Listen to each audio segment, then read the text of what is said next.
কাবাডী খেলৰ নামত সংখ্যালঘু অঞ্চলত কিছুমান ইউটিউবাৰে চলাই অশ্লীল নৃত্য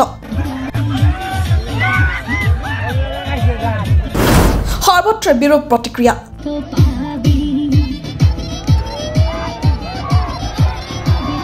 গতিকে আমাৰ সমাজৰ পৰা এইবিলাক কুসংস্কৃতি ধৰ্মবিৰোধী শৰীয়ত বিৰোধী কৰ্ম হাৰাম কৰ্মবিলাক আমি বন্ধ কৰিব লাগে ইতিমধ্যে সুমি আক্তাৰৰ নামৰ এগৰাকী ইউটিউবাৰৰ বিৰুদ্ধে সংবাদ মাধ্যমত বাতৰি প্ৰকাশিত হোৱাৰ পিছত সাংবাদিক আৰু আলিম সমাজৰ বিৰুদ্ধে জাঙুৰ খাই উঠিছে সুমি বেগমে কিন্তু টুকটুই সমকাল যে আমি প্রোগ্রাম করলাম থানার পারমিশন আছে তারপরে ফাইনাল খেলা আছে এর আগের বার আমি একটা প্রোগ্রাম করছি সকালে উঠে কি করছে আমার ভিডিওটা কাটতে কেটে নিউজ ওভার কাছে দাও কি পড়ে বুঝছো তার কিনু হেজে যে নিউজ করতেছে তারা কি আইডিয়া আছে যে তারা নিউজ করতেছে তারা নিজে নিজে মর্জি নিউজ চ্যানেল খুলে বলতেছে বড় বড় নিউজ চ্যানেল তো বাজে না আর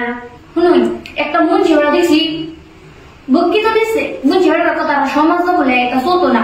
যখন খেলাটা বাজছে কেন বেশ করছে এক সপ্তাহ আগে থেকে আমি সুমি আক্তার এলো যাই আমি যদি যাই হেবেলা মন ঝেড়া গার্জেনদের গিয়ে কইতো যে আমরা এনো কাবাডি খেলা হইছে কাবাডি খেলা কোনো ডান্স হইতো না তে হেনো আমি গেলাম বলে জিন্দেগিতে গেলাম নইলে ওহন বকিত তুই বাইরে লেবার কি মন আছে আমি মন ছেড়ে কইতাছি যদি সামনে তাই আমার সামনে টক্কর দিলে হইতাছে ঠিক আছে সাংবাদিকসকলক অপমান কৰি সুমিৰ বিস্ফোৰক মন্তব্য একটা কথা না মিডিয়ায় কইতেছে একটা কেস বই আমি গোষ্ঠী সহকারে শিক্ষা করে থানাতে একটা কথা কই দিলাম বড় বড় চ্যানেল তো আছে হের তো জানা ফাতরা মেরে করবা তারা বুঝে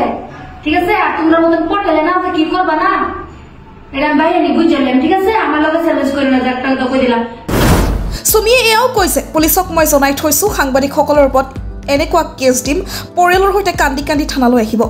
আইনে তো মুচি মানুষয়া আইনে তো অভদ্র আর পটলি কইতেছি যদি সামনে তাই সুমি সামনে টক্কর দিস আল্লাহর কসম কইছি একদম নিফুরি হয়ে যাবে খুশি দেওয়া কেস তো কোন আমি এরা তো গ্যারান্টি আছে থানা জানাই দিছি তোরা আইডি কার্ডটা দেখাইতেছে পুলিশ মিডিয়ারা তোরা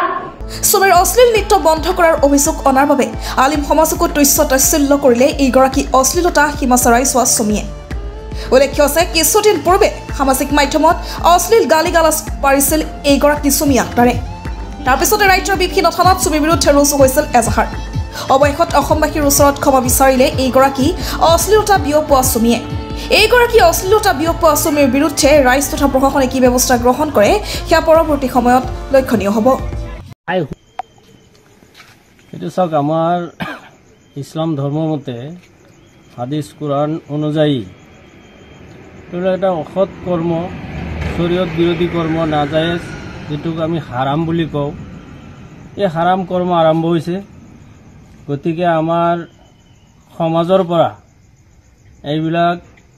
কুসংস্কৃতি ধৰ্মবিৰোধী শৰীয়ত বিৰোধী কৰ্ম হাৰাম কৰ্মবিলাক আমি বন্ধ কৰিব লাগে আমাৰ গাঁওবাসী ধৰ্মপ্ৰাণ ৰাইজ লৈ হোক বা আমাৰ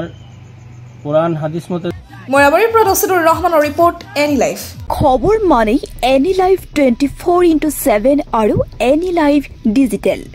যিকোনো খবৰৰ বাবে যোগাযোগ কৰক 9387734920 আমাৰ এই নম্বৰত